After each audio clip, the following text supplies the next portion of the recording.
अस्सलामु अलैकुम दोस्तों, मैं थोड़ा अजमल शाह तुसा वेखदे पे अजमल टीवी हासिलपुर।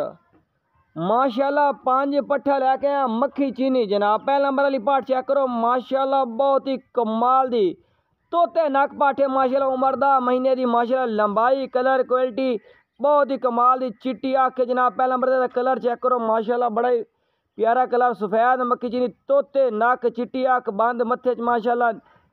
काना दे लापर भी माशाल्लाह चंगे, निक्की सिंगी च खूबसूरत जनाब पाठ। तोते नक पहले नंबर ते पाठ आ गई माशाल्लाह जी।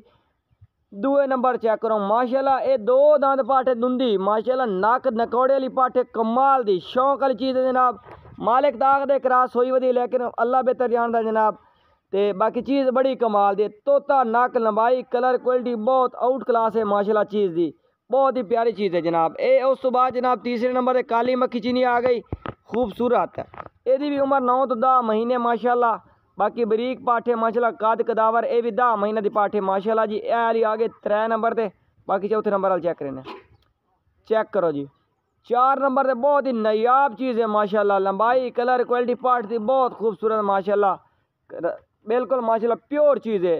ये भी 10 महीना की खीरी पाठे हाले माशाल्लाह, तो खूबसूरत चीज़ है। बाकी आखिरी नंबर तो बीतल चेक करा के रेट दस देने जी माशाल्लाह। ऐली बीतल है जनाब, प्योर बीतल है माशाल्लाह। हाल यदि उम्र भी 7 महीने जनाब, उम्र है 7 महीने।